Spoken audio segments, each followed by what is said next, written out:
لقد أخذنا ميثاق بني إسرائيل وأرسلنا إليهم رسلا كلما جاءهم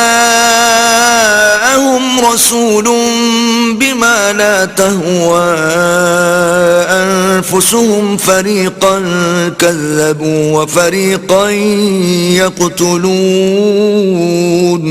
ہم نے بنی اسرائیل سے عہد بھی لیا اور ان کی طرف پیغمبر بھی بھیجے، لیکن جب کوئی پیغمبر ان کے پاس ایسی باتیں لے کر آتا جن کو ان کے دل نہیں چاہتے تھے تو وہ انبیاء کی ایک جماعت کو تو جھٹلا دیتے اور ایک جماعت کو قتل کر دیتے تھے. وحسبوا ألا تكون فتنة فعموا وصموا ثم تاب الله عليهم ثم عموا وصموا كثير منهم والله بصير بما يعملون.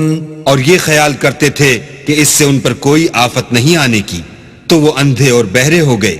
پھر اللہ نے ان پر مہربانی فرمائی لیکن پھر ان میں سے بہت سے اندھے اور بہرے ہو گئے اور اللہ ان کے سب کاموں کو دیکھ رہا ہے. لقد كفر الذين قالوا إن الله هو المسيح ابن مريم وقال المسيح يا بني إسرائيل اعبدوا الله ربي وربكم إنه من يشرك بالله فقد حرم الله عليه الجنة ومأواه النار وما للظالمين من أنصار.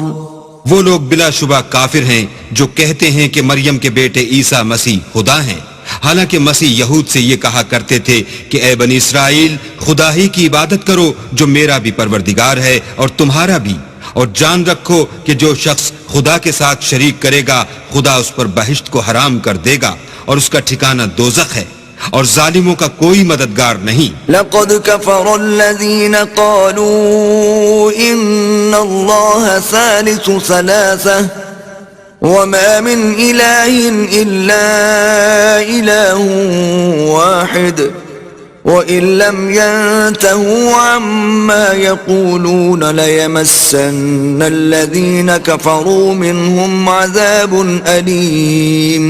وہ لوگ بھی کافر ہیں جو اس بات کے قائل ہیں کہ خدا تین میں کا تیسرا ہے، حالانکہ اس معبود یکتا کے سوا کوئی عبادت کے لائق نہیں.